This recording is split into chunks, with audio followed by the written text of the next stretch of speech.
The Irrational Confidence Podcast. All right, ladies and gentlemen, welcome to another episode of the Irrational Confidence Podcast. We're talking college football, and it's week number 3. Some people are on a bye. I don't know how that's possible in week number 3. And some people are really not playing anybody. I don't think we have very many top 25 matchups this week, but it's still college football. It's still the greatest time of the year. I'm joined by my friend, my co-host, the man who wants to buy some camouflage pants, but he can't find any. Fresh, how you doing, buddy?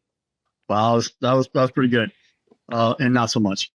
Doing great. So it's week 3. We are rocking and rolling. Obviously, you said there's not many amazing matchups on paper, but chaos is chaos. We saw last week. It doesn't matter who's playing who. You got to be ready to play and strap it up right after that. We got a couple cool little matchups. We got some old rivalries come back. It's kind of like a mini rivalry week here in September. So that adds the intrigue across the board. Yeah, and folks, before we do anything else, make sure you hit that subscribe button. We are less than 100 subscribers away from 2,000. Please help us get there. Hit that notification bell. Get notified every single time we drop a new episode. But with that being said, Fresh, let's get into it. Our first game, it's going to be played on Friday night. It is actually a top 25 matchup. This is going to be on Friday. It is in Manhattan, Kansas. Hey, we're big in Manhattan, Kansas. Huge following. We're big in Kansas. Yes, we are. Huge following with the K-State Wildcats. Arizona, the Wildcats are going there to face the Kansas State Wildcats in Manhattan, Kansas. Right now, time of record, Kansas State is a 7-point favorite. Over-under is set at 57.5. Fresh, both these teams coming off a lackluster performance, I guess, from week number 2 after big wins in week 1 over subpar opponents. Everyone's going to put the attention on Fafita and Avery Johnson there. I think there's some other stuff that we can talk about with this one, but what you got with Arizona versus K-State? First off, folks, they're both in the Big 12, but this is actually not a Big 12 game. If you look at the contract, this was actually signed and put in place as a non-conference matchup a couple of years ago. The rest of the schedule goes Big 12. This has no implication on the race, but funny enough, they might actually meet for the Big 12 title down the road. So to get that out of the way, there's nothing on the line from that perspective, but it is a chance to get a ranked win and help your stock and stay undefeated for one of these programs. I like how you mentioned last week, week 2, both teams kind of struggle. Well, K-State went to Tulane, not exactly a raucous environment, but rainy, 11 a.m. down there in New Orleans. Tulane's a very good football team. I think Boise State, Tulane, and Memphis are the 3 best group of 5.5 now with the Pac-12 or Pac-2 programs. So they put up a fight. They give K-State all they can handle, and they're going to be heard from later on in the season. But that right there gets K-State battle tested. On the other side, Arizona gave up 30 points 2 weeks ago to New Mexico, and they struggled versus Northern Arizona, and they had to come back late to win that ball game. And it kind of makes you wonder what's left of this Arizona program. Did some guys graduate? Did some of them follow up to Washington? What are they going after? Is it just are they more than just McMillan and Fafita? And so that's really has to get you sort of, what's the team looking ahead to K-State? Were they just trying to go through the motions, or are there a lot of kinks in the armor there down in Tucson that's going to bubble up at some point during the season? It got kind of scary watching the line late at night where they're struggling, they're losing. Why was Arizona getting plus 2 points against Northern Arizona? That's a problem. But that's kind of the way it went down. Looking at this ball game straight up, let's see, Friday night, standalone game, 8 p.m., Fox, nationally televised, a chance for the world to really see Noah Fafita and Tatara McMillan play. Usually in the past, it's been, all right, they're on the West Coast. We're not going to get the game till 9, 9:30, 10 o'clock, 10:30. I know the year that the game that they both showed up on last year, they beat USC, that was a 10 o'clock start Eastern time. So nobody really watched it. You saw all the highlights when you woke up the next morning. This is a chance for them to get a chance to showcase their skills. You need a big matchup in a hostile environment here in Manhattan. Want to see how they handle that road trip, how they understand the schematics, the magnitude of the ball game, and come through and just deliver it. Don't let it become too much. Does anyone else in this Wildcat football team step up to help K-State and help the two of them? Defeat K-State and help the two of them. Where's the offensive line going to do? How's that defense going to handle that, that situation? This is going to be a program defining situation for Arizona. K-State, they've been through these battles. Coach Kleinman and those guys have find ways to every year to build a program, regurgitate, and find players to build the program, develop, and go out there and win. Avery Johnson's a stud. The guy can throw it. The guy can run it. DJ Giddens along with him there at the running back position. The two of them are a nice 1-2 punch. If they can get going, it's, good night, Irene, K-State all the way. Arizona's defense has to show up. I mentioned earlier, they gave up over 39, I think it was like 39 points to New Mexico. 2 weeks ago in our week one recap, we talked about their quarterback just going off on them. This defense for Arizona's got to find a way to step up and show up on Friday night. If not, they're going to get blown out. People will start seeing that maybe they aren't as great as everyone thinks they are, and they were more of last year's squad and not this year's squad. K-State's going to win. They're going to need to run the football and run the football heavily. You kind of look at defensively, Arizona's giving up 334 yards total offense per game and 24.5 points. They're giving up 150 yards per game on the ground. They've got to shut it down because K-State's a run-first football team, and they're going to have some corn-fed boys pounding that line of scrimmage all day long. You're going to have to start being much more fine on your gap control. You're going to have to wrap up right off the bat. If not, K-State's going to run left, right, and around them all day long. So far this season, to add more layers to that run game philosophy for K-State, they've thrown for only 347 yards in 2 games, and run for 498, and they're averaging 7.8 yards a carry. Again, Kansas State is averaging 7.8 yards a carry. If the Arizona defense that played the last 2 weeks shows up, that might be 9 for the season by the end of the ballgame. They've got to find a way to tackle and wrap up. K-State, just body them, run them down the road. You don't have to get fancy. Do what you do. Run the football, play stud defense, lock it down, and you'll get to W. In the end, I think K-State's a more well-balanced football team. Being at home obviously adds more. I think they win, and I think they cover that 7. Fresh, I watched the end of that K-State Tulane game. K-State, that game should have at least gone to overtime. That was one of the worst pass interference calls I've ever seen. And I don't know how you call a pick play like that when the defender makes the initial contact there. There's a lot of questions I had after watching K-State handle Tulane. When I dove into Arizona, one of the things I noticed is that last week they had a bunch of different names on their offensive line, which kind of raised a question to me.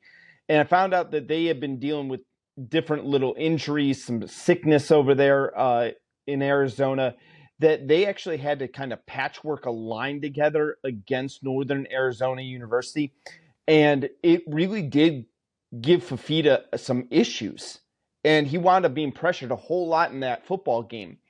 You're right when it comes down to this. If K-State's going to win this game, it is going to have to be a game where DJ Gittens goes off.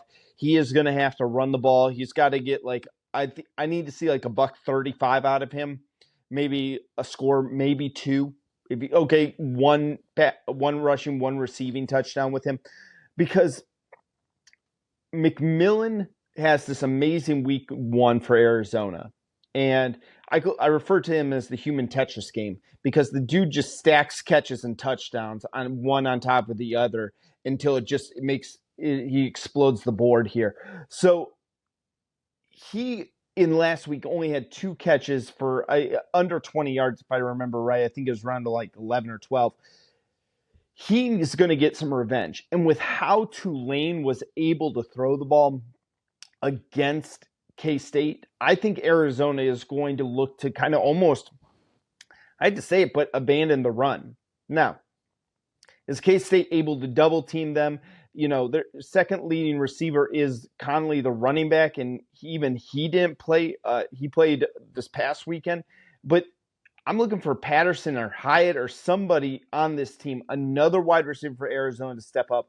They need to do that because I have a feeling that they're going to need to throw the ball all over the field because Avery Johnson and Giddens are going to do what they do on a normal basis. I'm looking at this. The over-under set at, 57.5. I think it's going to be right around there. I'd be tempted to take the over in this game. I don't think they're going to play a lot of defense. I think this is going to be a high-flying affair, throwing the ball all over the field there. Though, as much as I love K-State and I love the fans in Manhattan, Kansas, I love everything that we've ever seen from the state of Kansas with how they've supported this podcast. I'm going with the Arizona Wildcats in this. I almost just said I'm taking the Wildcats to win. I hope so.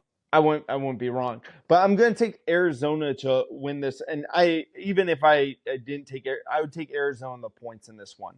So give me that +7 in Arizona, because I think that they got the firepower to keep this close. I really don't feel like K-State is a full touchdown favorite over them. I think I would say this is a field goal game. But I'm going to say Arizona 31, K-State 30 in this game. I'm saying point game. Whew.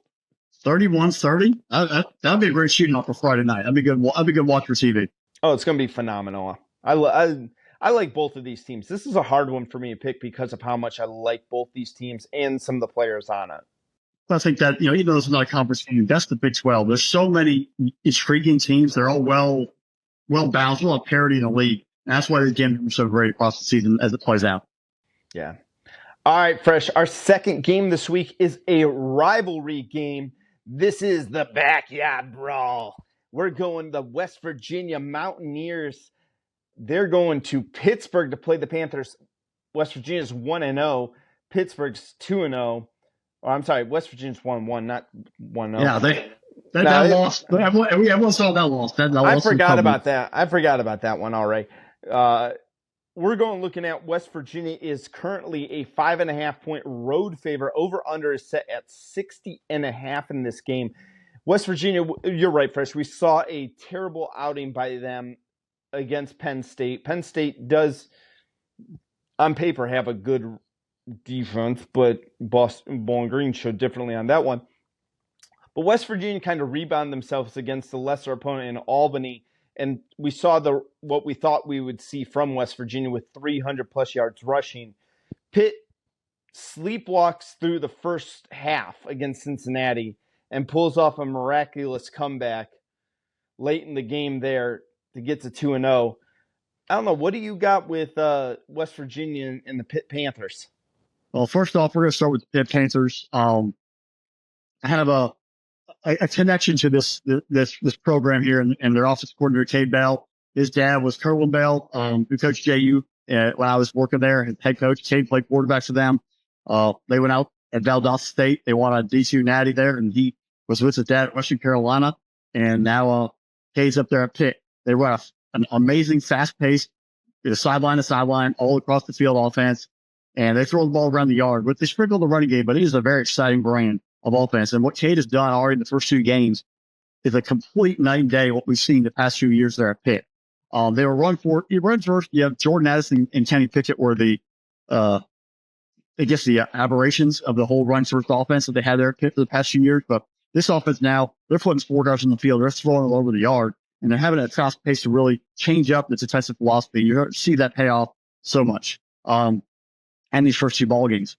That win last week, that passing game, that attack, if they had it last year, they got blown out by Cincinnati, they wouldn't have been able to make the comeback. So right now, you're seeing a nice little change there. There's a couple of the former JU players on that staff, on the offensive staff. So there's a little connection from that perspective. Coming into this ballgame, though, the quarterback, Eli Holstein, transfer from Alabama. It's one of the many they were there last year. Delville won the job. He's looked kind of comfortable, 66.7% completion percentage, 685, 6 touchdown passes, 2 picks at 2 ball games. So definitely putting the ball in the air a little bit. Running back Desmond Reed, 33 carries for 293, averaging 8.9 yards a carry, 1 rushing touchdown, and then 9 receptions for 117 yards and 1 touchdown. He's actually the number 2 receiver in terms of receptions on the team. So he's getting involved heavily in the offense, either through the running game or the passing game. And then they have 7 players also on the team who have at least 4 receptions in the first 2 weeks. They spread the football around. It's not a 1 receiver effort. And it's all about just getting guys in space, moving the ball. How does their defense handle that? I think it actually probably fits a little bit better than what Penn State did, more of a power running and then play action out of that. So how does the defense for West Virginia adjust to this passing attack? They're going to have 2 weeks of film. How do they really get the secondary? How do they bring the pressure and the blitzes? Run more of a zone scheme as opposed to man coverage. I think they'll be okay. That's going to be a nice little test right there. It's going to be good also testing and barometer for Cade Bell and his offense. Where are they at in the program in week 3 coming into this big game? It's going to be a rivalry. So do you coach with that energy? Do you have that extra little, thumping you to say, hey, I got to turn up the heat a little bit. We're a rivalry game. It's not just a normal game. It's your heart beating a little bit faster when you're calling the plays. Are these young offensive players at the same level and ready to go? This Pitt team kind of revamping themselves after last year. Are they ready and prepared to handle this West Virginia team that's been through some battles already? From a higher, more upbeat kind of game. It's a rivalry game. Things are going to get emotional. There's going to be hits after the whistle. There's going to be some pops after the whistle. It's going to be a lot of fun. One player on that Pitt defense that I think is going to have a great game, especially wrapping up, is safety Donovan McMillan. He's a leading tackle on the team. He's going to have to be involved in the line of scrimmage, making plays on Singleton, making plays on Drew Alar. He's going to have to set the tone for that Pitt defense. They're going to want to be involved. Hadn't heard easy. Do you have anything concocted to shut down this Penn State offense? Is your defense ready to make some tackle at the line of scrimmage? You're going to have to tackle and be physical at the line of scrimmage in this ball game. You cannot back down. This is going to be a test of manhood, if you will, for that Pitt team. And who's going to, the strongest man wins at the point of contact in this ball game. The other side, Mountaineers. While I kept talking about Penn State, I had them in the mind. I just called them right there. So definitely not Penn State. Kidder Green and focused on getting after Donaldson, getting after White. From that perspective. So this West Virginia team, 2 weeks ago at home, you got thumped hard. If you lose to Pitt, it's another rival. It's going to be a real tough stretch going forward. Run the football, control the clock. Be the bad boys, out-muscle them. Do to Pitt what Penn State did to you. Hit them from every angle. Garrett Green, you need to show up and have a bounce back game. Donaldson, bounce back game. Team White, bounce back game. Get after it. Own the line of scrimmage. Don't let Pitt have momentum. If Pitt has momentum, Pitt stays in the ballgame, they hang around, that offense might be able to come back down and get them. So rally your troops. And this might be a season saver for West Virginia. So you got to just come after it. Keep your minds clear. Attack the day. I think West Virginia takes care of business all game.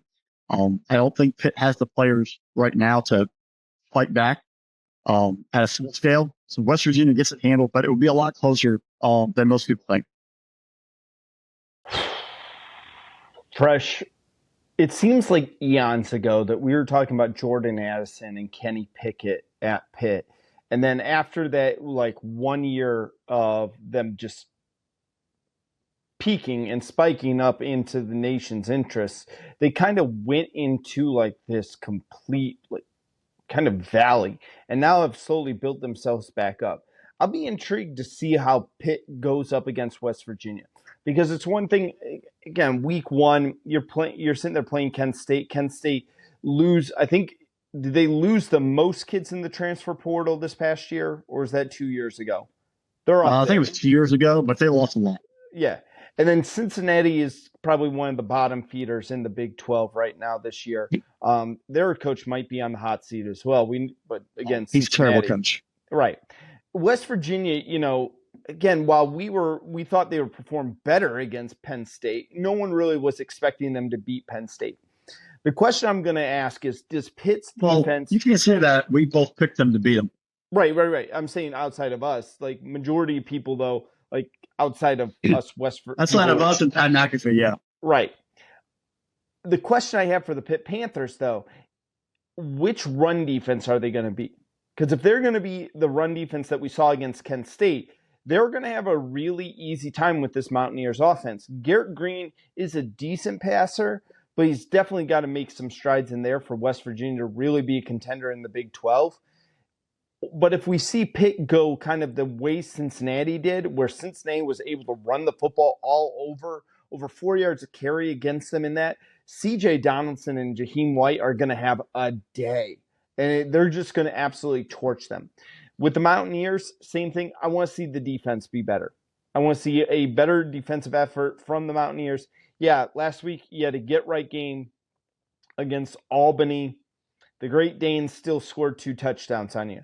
I want to see a little bit better out of you. I want to see continuation of them being able to run the ball, especially when Pitt knows you're going to run the ball and they can do absolutely nothing to stop you.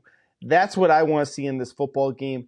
I'm going to say the same thing as you, man. This opened up at, I'm sorry, I misspoke. This opened up at 5.5.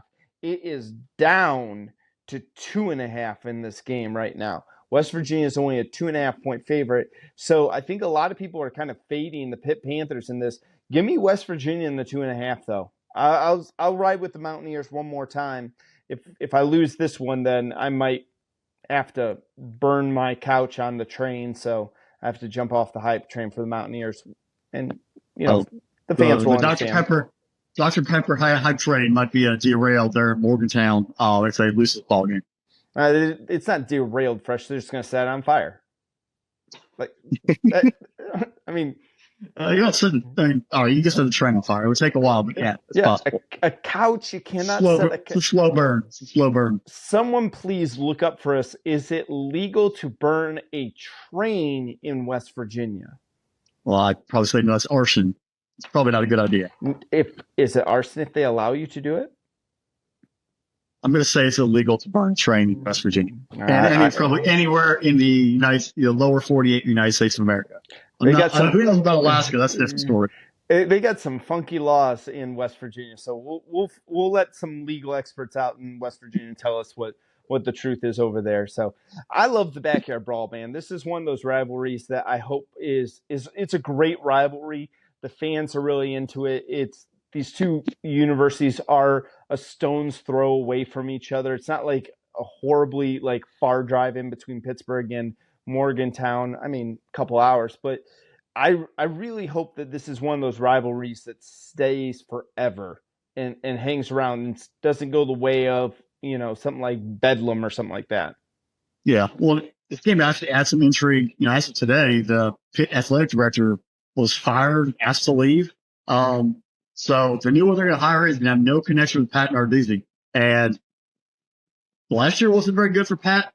If he loses this game and have a struggle season, does that new AD, whenever they're hired, come in and want to have a change of, a thought process? So if you pull out this win, it might help keep your job secure. Even though he has won an ACC title, the new AD might want to go in a different direction. So it's a lot riding in the ancillary, the background of this ball game. Not just for fans talking trash, but potentially the job security in the future. Right. All right, Fresh, let's go to another rivalry game this weekend. In the game, I kind of want to say formally known as the Civil War because laid to rest is the Pac-12. The Civil War. We'll call it the Civil War still here. It's still the Civil War. It's Oregon versus Oregon State.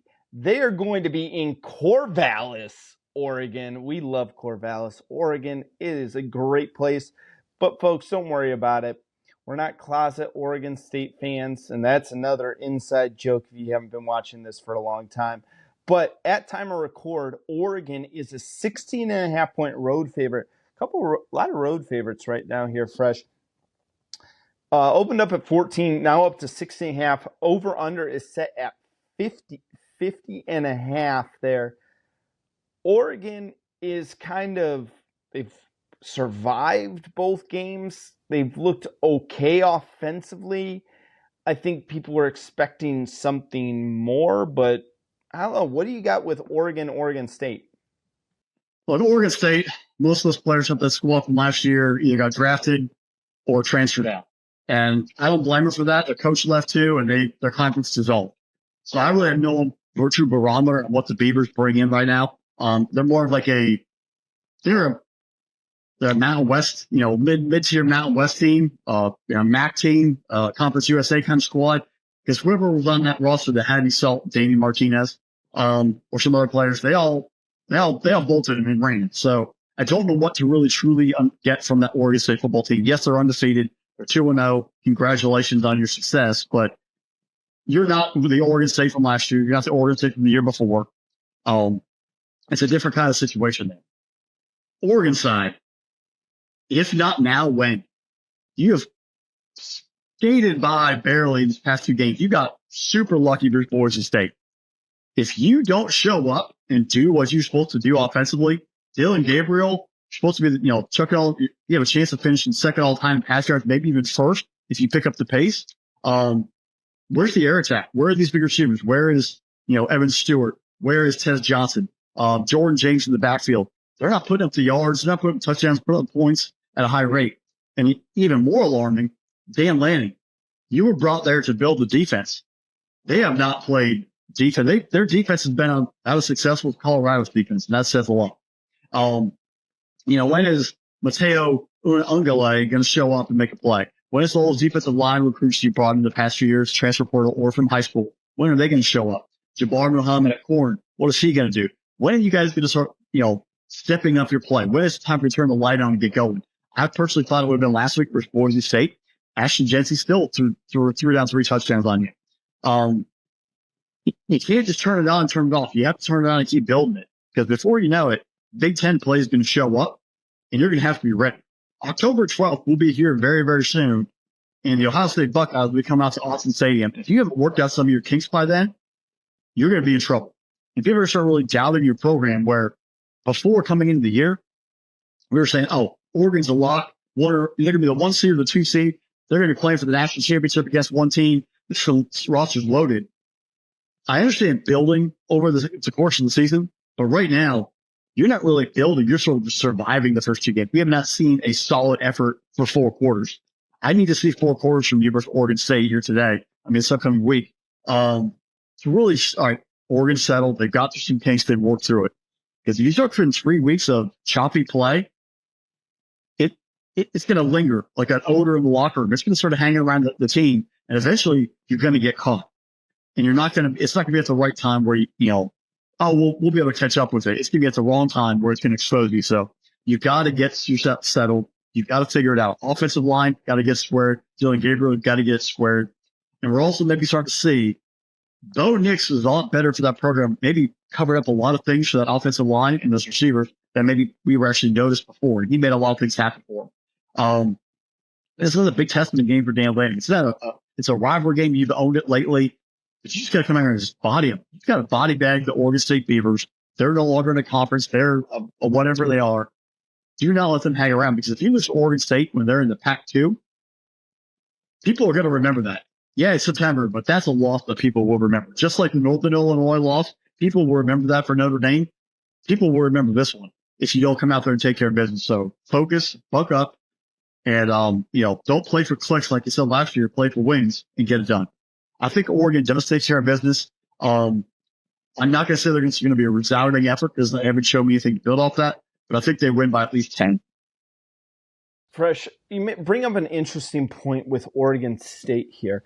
You said that everyone is either been drafted or transferred out of there. Guys like DJU, Aiden Childs, a bunch of people came out of there. And I was just thinking more and more about this.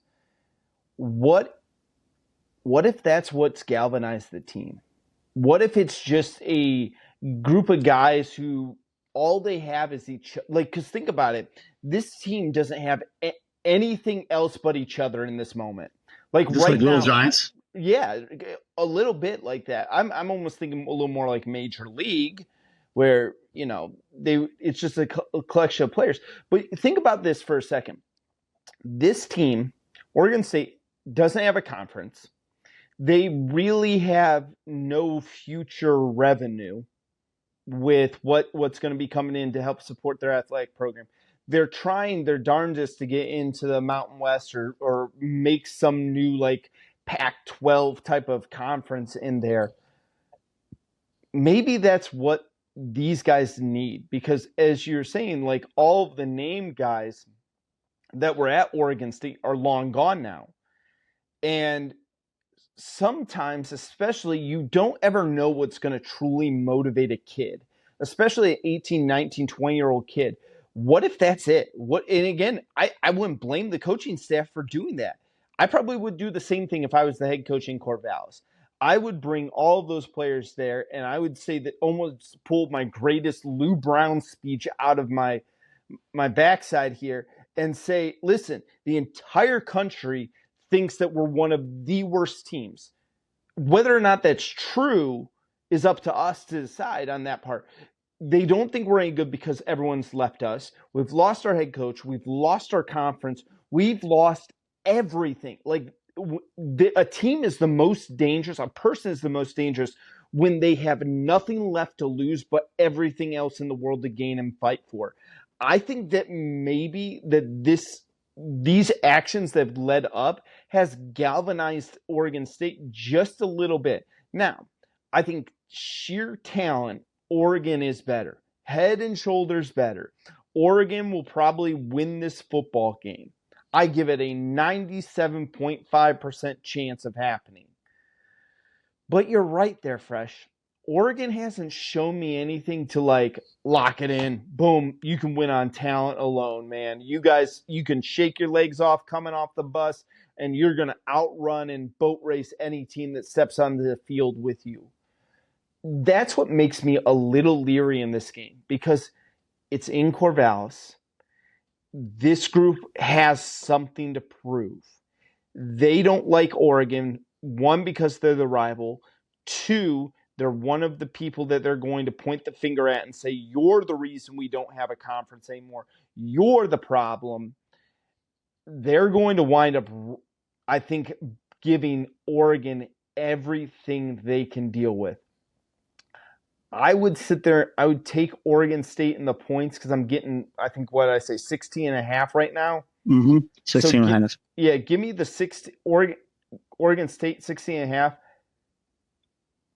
Oregon wins nail biter of a game. If it's a day and landing kind of thing. Obviously, we talked about this before.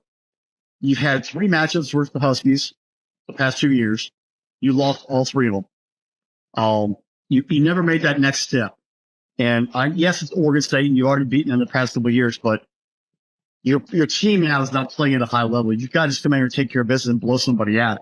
You sort of reset the standard because it's going to start wearing in someone's in the locker room. It's going to start wearing in someone's head that maybe we aren't that good. Maybe we, kids 18 to 22 mental games outside of Dillinger because like 20,000 years old, 29, I believe. Been there forever, honest triple doctorate. But for the most part, you got kids. And if they start having that doubt in their mind, it's going to creep in, and it's going to rise up at the wrong time. So you need to come out there and just body bag someone, keep the starters in, get them this feeling right, because Big Ten play, yeah, you're going to have your Northwesterns, your Minnesotas, but Indiana, who knows? And Illinois just beat Kansas. Nebraska's looking good. Michigan State's going to be feisty, I think. Rutgers is playing well. You're going to have you're going to have to be ready to play. And you can't just wait around. It's not, honestly, it's not like the Pac-12. Yeah, they had great teams, but they don't play defense, and you can just outscore somebody. You're not outscoring anybody right now. You've got to figure out how to be tough. Yeah. It's going to be a good one, man. I love the Civil War, but this is a really great game between those two programs. All right, Fresh, let's go to another top 25 matchup that we have this weekend. It's the Boston College Eagles. They're going up against the Missouri Tigers. This game is in Columbia, Missouri. At time of record, Missouri is a 16.5-point favorite. Over-under is opened at 54.5 right now. Okay. I'm going to take umbrage here with the Missouri Tigers. You are 2-0. You're rated, the AP has rated you 6th for beating Murray State, an FCS school, 51-0, and beating a bottom feeder Buffalo team 38-0. Now, again, no one scored on you at defense. That's still a nice feat to say. But this was our issue when we talked about Missouri to start the season, man. This is my issue. They're going to get credit because they're going to have a great record because their schedule is Charmin soft. Yeah, Brady Cook, good quarterback, but he's only got 1 touchdown pass right now. Luther Burden was pulled out of the game in the first half last week against Buffalo because of illness. We'll see how he's doing. Boston College, you went into Doak Campbell, beat Florida State, beat up on Duquesne last week. It's a feisty Boston College team. Bill O'Brien's a heck of a football coach. Fresh, what you got about Missouri versus BC? Well, first of all, I think feisty was the best way to look about it. This Bill O'Brien, I think he brings that respect, that integrity to the program they've been lacking for a while. You got some former players back involved in the program. Matt Ryan's been around there.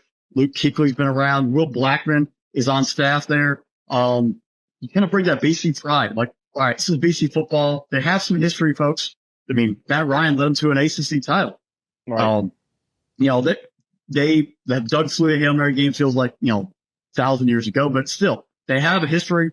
It's not exactly college football hotbed, but they can play ball up there, and they can grind it out in the Northeast. Him coming in there and getting out and beating Florida State and bodying. I mean, they've out-physical the live scrimmage defensively and offensively. They ran the ball down their throat. That game's like old school toughness vibes.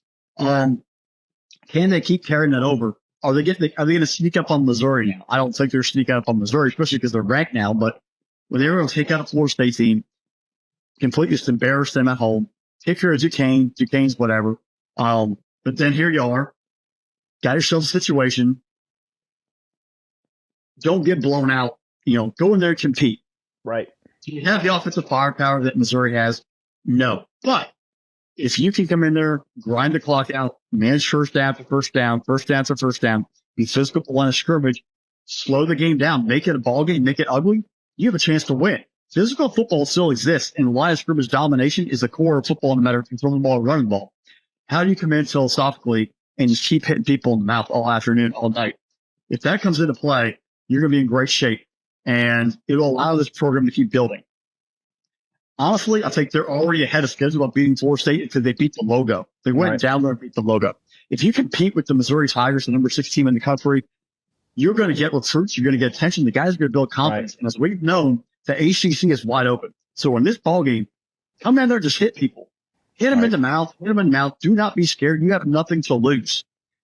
Scared, I'm not going to say it because they'll embarrass Bubble Free Billy, but to use it, it's true. Scared money don't make no money.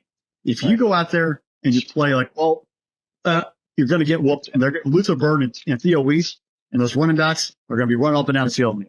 Hit them in the mouth, fight at the line of scrimmage, show that you are truly ready to compete and earn the respect. Because then you're going to send a message to yourselves, send a message to the ACC that we're back and we're building, and Bill O'Brien's the right guy. He's going to do something here with this program, and we are going to reestablish ourselves as a force in the ACC.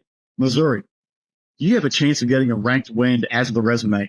This is actually kind of a gift because when you look at your schedule, you saw Boston College, you're like, okay, it's an ACC win, but whatever. They'll be a one-on-one when they show up in town. We'll do our thing. You come out here and get a win over number 25. People watch. It's going to put you in a spot to have that in the back pocket and root for them the rest of the year. So if you ever have to come in a bubble spot, hey, we beat Boston College when they were hot at the beginning of the year, and lock that in. Now, the other side, if you come out here and lay a dud, to your point, you've played nobody up to this point, and you come out here and get punched in the mouth or barely squeaked by Boston College, a lot of people are going to start asking some questions.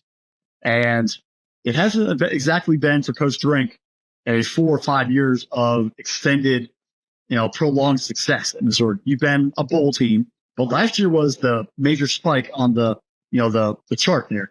It hasn't been a rising balance. So if you come out here and stink, people start looking at, is the program actually what it really is? And maybe that puts some kinks in the armor and they hit back. So Missouri, you've got to come out and be ruthless, no mercy, and just run the score up, because run the score up on a ranked team, it'll look good later on when the committee starts sitting down, but it will send a message early that yes, we are a good team, and we are worthy of our top 10 ranking. And last year's success was not just an aberration. We have built a program to sustain at least up to this point. I honestly think this is going to be a battle in the first half. Boston College will punch him in the mouth. They'll hold up. This game will be a knockdown backyard brawl, to use that from the previous game we talked about. The second half, Missouri's depth will prevail, and they'll be able to pull away a little bit.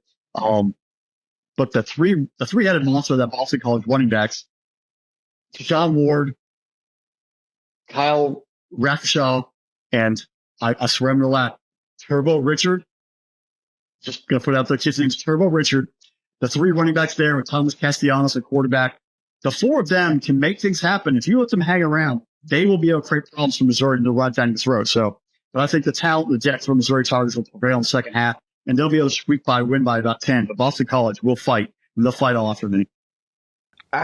So here's what I want to see here, Fresh. This is the matchup I'm looking for. Brady Cook's completing 71% of his passes, almost 72% on the year. So he's already thrown for 450 plus yards, but he only has a single touchdown on the year. BC is very quietly, almost to the level of a whisper, putting together a very good secondary over there at Boston College. A secondary that is physical. They get their hands on the football. They got 3 picks on the year. They're breaking up passes at a nice rate for them. They get after the quarterback. They have 4 sacks as well. I'm intrigued to see if Brady Cook can throw against this BC defense here. This is where I need to see more out of Luther Burden. This is where I need to see Missouri to really kind of, again, I need to see a 400, 500-yard total offense type of game to really go, okay, this Missouri team is too legit on this one. On the other side for BC, let's say BC pulls off a win in this game here, Fresh. Holy smokes, is that going to elevate BC's resume quick, fast, and in a hurry? Now, let's look at the rest of their schedule. Right now, where we're sitting, and again, I think the AP is full of crap and no one changes anything, and I don't think they watch enough football. But what I'm going to say is they only have currently one ranked opponent left on their schedule. They got Louisville at Boston College. They get Syracuse at home. They get North Carolina at home. And they get Pitt at home. That's their toughest games. They got to go to SMU. They got to go to Vitek at night on a Thursday. That would be a tough place to play. But other than that, this schedule is very manageable. And Bill O'Brien could be saying, we get through Missouri, 10-win season is pretty much almost a lock, as long as they stay healthy. Mm-hmm. This game is going to mean a lot for both squads. I think that people are going to look at it and just kind of go, oh, it's Boston College, Missouri. It's a throwaway game, because Boston College hasn't been the Boston College that we learned about growing up and kind of saw with Matt Ryan and Doug Flutie back in the 80s. We saw highlights of him. I think Bill O'Brien is a great college football coach. I'm glad that he's back in college football. I've always been a big fan of his. I think you're right. I'm going to say this game is tight all the way through the fourth.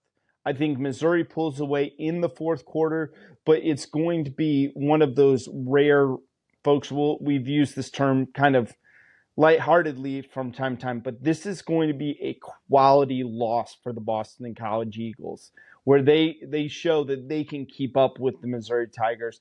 Give me the Missouri Tigers by a touchdown in this. I want Boston College in the points because I think they'll be feisty with them. But I got Missouri winning in the end. Yeah, it's one of these games where it's kind of a hidden gem, which could be a really fun game to watch. Very much so. All right, Fresh, let's go to the game of the week. I'm excited for this one just because, 2 weeks ago we thought this game we went, we kind of hemmed and hawed about it. Is it really going to be that good? And then Alabama played USF last week, and we saw some of the things that Alabama did. And we started asking some questions. We're going to Madison, Wisconsin. The Alabama Crimson Tide are traveling north of the Mason-Dixon line all the way up to Madison, Wisconsin to face the Wisconsin Badgers. At time of record, Alabama is a 16-point favorite. The over-under in this game is set at 51.5. Fresh, what do you got Tide Badgers here? Well, first off, Badger fans, to the 11 a.m. kickoff. This is all because of Fox and their new kickoff nonsense. This game should be at night. But this is the world we live in, folks, no matter what you are. TV, and whether it's NFL playing international games and putting stuff on streaming services or these networks, they did it with Alabama at Texas at noon, where it was 1,000 degrees in Austin a couple of years back. Fox wants their new kickoff, and ESPN and ABC are going to put it at 7:30 or 8 o'clock.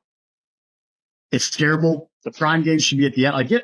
I understand having a better game at noon because there was a stretch, and I think we'll all agree, there was a stretch of college football where all the noon games were terrible. It was like, we're going to put the clunkers out, and then 3:30 the games really started, and everything was at night.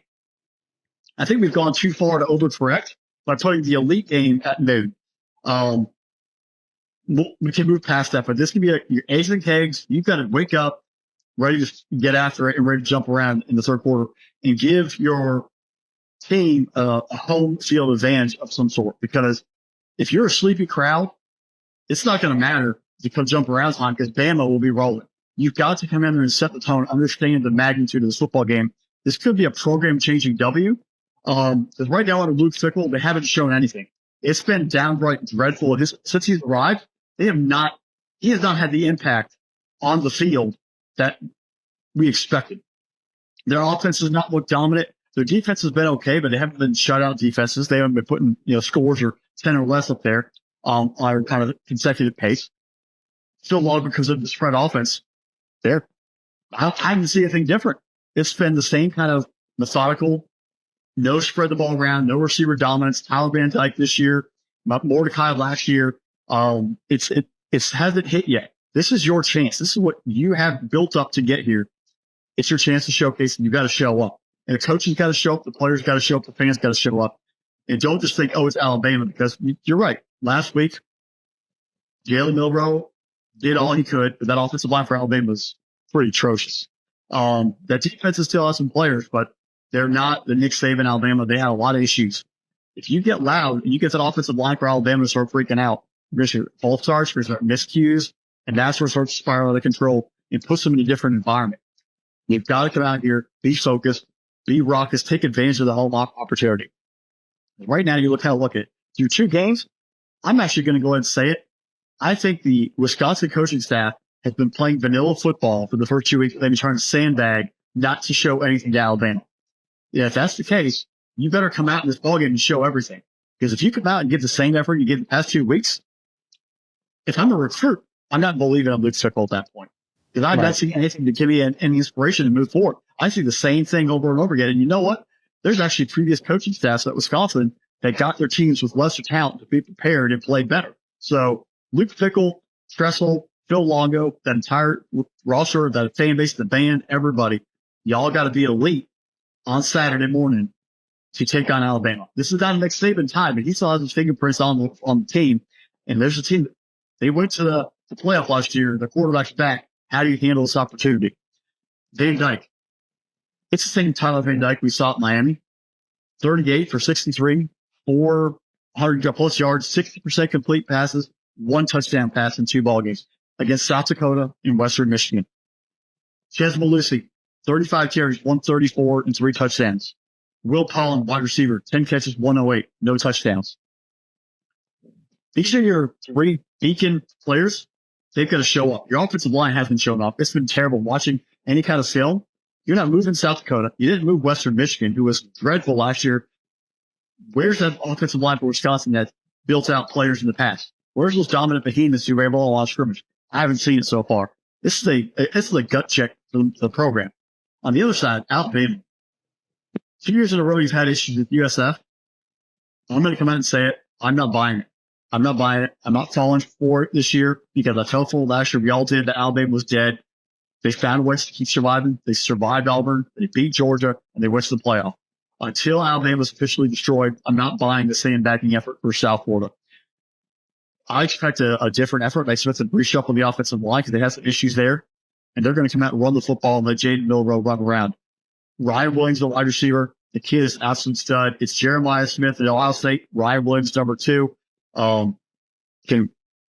Can Hunter Wooler and Ricardo Holman cover him and shut down that passing attack? Can they contain Milroe from running? It's going to require every single player of that Wisconsin team to shut down this Alabama team. This Alabama team knows that they dodged a bullet last week. They have a lot to prove this week. They have a bye week before Georgia. The only hope Wisconsin truly has in this ballgame is that Alabama looks ahead 2 weeks to the Dogs going to Tuscaloosa in the end of the month of September. With it being a 2-week buffer, I think that actually kind of cancels out a lot of the look ahead, but they might be peaking forward. Can you get them? You hit them in the mouth right off the bat. You keep Alabama from getting momentum. Do exactly what USF did. Be physical at the line of scrimmage, blitz, and tackle in space, and you might have a chance. But your offense is going to have to score some points. Tyler Van Dyke, you've got to play your butt off. You've got to hit receivers and make things happen. Run the ball. Malusi, this is your chance to run the football and gain some attention. But if you guys don't show up and you lay an egg, no one's going to take you seriously in the Big Ten. Nope, because you don't have the Big Ten West. You can go ahead and win this year. You got to be the top two, which is going to make it very, very tough. You've got to show up and get it done. I don't think Wisconsin has the firepower. I think Alabama shows up and they show up in a big way. Alabama's going to cover the 15. I mean, they'll cover the 15 and a half, whatever the line might be come kickoff. This team is on a mission. I think they're fired up after last week's get you out there. I think you're right on a couple of factors here, Fresh. But I will say one thing that makes me kind of think more about this as well. Wisconsin, I feel like, has been, just like you, playing very vanilla level football. And I hope so, for Luke Fickell's sake, for Tressel, for all of that coaching staff. I really do hope that they're playing vanilla football, because they should be better than what they've shown so far. Alabama, I think, I like Kalen DeBoer. Don't get me wrong. And I think that this team is extremely talented. But I also think that it's a ship in the ocean that is weaving back and forth right now. And Nick Saban had his hand on the wheel and was holding that ship steady at all times. And it's not an easy thing to do. There are only 3 or 4 coaches in the entire country that, no matter what happens, they're going to be able to keep their boat steady all year long in any environment, in any walk of life. You still may beat them, but at least they'll keep that team steady. And DeBoer has got to replace arguably the best to ever do it. It's not easy to do. I think there's going to be bumps in the road.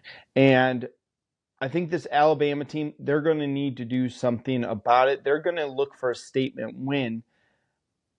I just think that the ship is rocking a little bit too much, and they're still trying to steady it right now. Wisconsin, what they need to do in this football game, Fresh, is it needs to be an old school Wisconsin type of game. Yeah, you're running the spread, which a little bit options with that, and Van Dyke does do that fairly well. But I feel like you need to be able to run the football on Alabama here. You need to be able to take it, and Malusi's got to be able to take it. Yakimelli, he needs to get after it a little bit as well. Walker, we need to see a little bit more out of him. I think if they're able to run the football and shorten this game, shorten the amount of times Alabama touches the football, shorten the time of their possession. And again, when you give Alabama the football, is their drives a 7, 8, 9, 10 play drive and ends in a touchdown? Or are you getting 3, 4, 5 and punt here, or pulling off a turnover? Those are the huge factors. For Alabama, exploit your mismatches. Ryan Williams, we're going to have so much fun over the next 3 years arguing who's better, Ryan Williams and Jeremiah Smith. I mean, we're going to have a blast having that argument right there, because and it's really like asking a person, what is your favorite type of ice cream? It's all ice cream and it's all delicious, but every person's going to have just their own flavor that they like.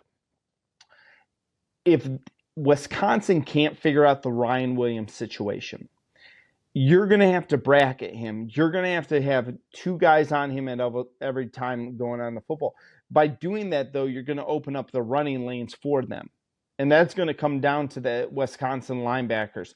Are they able to stop Milroe when he runs the football? Because, again, he's got 22 carries on the year. He's their rusher that scored the most touchdowns with 4. Jam Miller's looked good as well for them. If Wisconsin's able to stop the run on them and double up Ryan Williams and make Prentice or Bernard or Odom or Law or any of these other guys, they force one of those guys to beat them. I like Wisconsin's chances in this game. Fresh, I have in my notes Wisconsin or Alabama to win. But you know what? I'm going to go out on a limb. There's going to be a crazy upset this weekend, and I'm going to say that it's going to be here. I'm going Wisconsin beating Alabama this weekend in a major upset.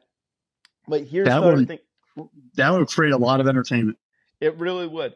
Here's the other one I'm going to say, though. I looked back at what Alabama did the week after last year's South Florida game. They played Ole Miss, and it was a very physical game, a very defensive game, and they won 24-10 in that game. That 51.5, I'm taking the under in that game. I'm taking the under in this one. I think the under's smart. Because the under for me is I'm not sure Wisconsin can score any points at all. I mean, the Alabama defense is still going to be the Alabama defense. Their offense is what has problems. So that's where it's kind of like Michigan, Texas last week. Can they even score? Right. I have no faith in Tyler Van Dyke to lead that offense on consecutive drives against an Alabama defense. Yeah. I'm just going a little crazy going out on a limb here. In my notes, I do have Alabama to win. So, again, my initial reaction of looking at it, right now I am going completely off of a gut feeling saying, you know what, I got a feeling that some wild upset's going to happen. I have, outside of the reasons I gave you, I don't have this is where they're going to get them. This is why they have the advantage. No, on paper, Alabama's got every advantage out there. I got a feeling we're going to have a crazy upset this weekend. Yeah. Get crazy, man. Live on the edge. Yeah.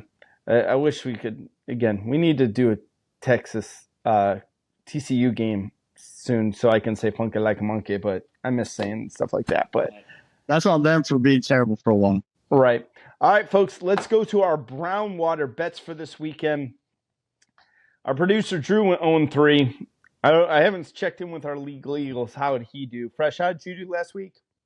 I went 1-2. Thank you, Michigan State, Maryland, for hitting the over. Really appreciate it. Kansas, not too much of a fan of you guys for not even just completely just cracking the bed. Yeah. So you're 1-5 on the year. Our producer Drew's 1-5. I am 2-4 on the year. All right, Fresh. What game are you picking for our brown water bet? What's your game?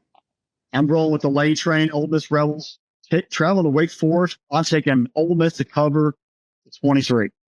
Yeah, I'm going to take the same thing. I think Ole Miss is going to boat race Wake Forest there. Give me Ole Miss and the points. And it's funny, we were talking before we jumped on. He's on the Hard Rock app that we bet here in Florida. I got minus 23 Ole Miss. Steph went on there a little bit before we took the air here tonight, and they locked the spread, but the money line to bet Ole Miss is still open, but it's minus 2,000, so really still point. But I thought it was really funny that they actually locked the spread. So obviously things are going to be changing the rest of the week here at the Culture Kickoff. Yeah. All right, Fresh. The game I took is the Apple Cup, the other rivalry game. Washington State going to Washington. I am going to take the over in this football game. I think that there's going to be a lot of points scored in this football game. So give me the over to come in. I think the over right now is set at 55.5. Right there with you on 55.5, taking the over as well. So either we're going to be 2-0 or 0-2. Yeah. All right, Fresh. Cincinnati at Miami of Ohio. This game was picked by our producer, Drew. Fresh, what are you taking for this one? Well, the Red Hawks haven't scored more than 23 points since October 28th at Ohio. They have scored 20 or less points in 5 of their last 8 games, and they haven't scored more than 9 in their last 2. Last year was a 31-24 overtime game. Miami won, but I don't really trust Gabbert in that offense right now, and I don't trust Cincinnati to be a dominant force. Both actually have pretty decent defenses. So I'm taking the under 45 points in this game. Yeah. Fresh, I'm going to take Cincinnati and the 2.5 there. I'm going to say that they'll win by more than a field goal. So we could be 3-0 both ways, or we could be 2-1 or 1-2 and multiple combinations. Right. Interesting stuff. So, guys, if you want to join into our Brownwater bets, by all means, do it responsibly. Make sure that you're following all of the legal stuff that you have to do as well. Don't do it. We don't do anything crazy with it, but just a fun thing that we do as a show here to kind of track throughout the year. But good times had by all for us. So, all right, Fresh, that's another episode here. So we are into week number 3. Wow, it's going to go fast. We'll have a month of college football next week. I mean, we can't believe we have 4 weeks in already. That's why everyone cherish every single game. Right. The season goes by way too fast. It's not like the NFL where you have 18 weeks plus playoffs. Like, this season's going to fly by. So let us slow down. Enjoy every Thursday night game, every Friday night game, every Saturday afternoon, all the way through the day. Enjoy every one of it because it's something we treasure and we respect and we need every single day of our lives. All right, folks, you've been listening to another episode of the Irrational Confidence Podcast. Hey, before you head out of here, hit that subscribe button, hit the notification bell, get notified every single time we drop a new episode. Special thanks to our producer, Drew. Without him, none of this is possible. So make sure you're visiting spinnablesports.com. Yes, that is spinnablesports.com, because the Irrational Confidence Podcast is part of Spinnable Sports. So make sure you're checking out. Like, subscribe, wherever you get your podcast from. Leave us that 5-star review because you guys know Fresh and I were those 2 5-star prospects.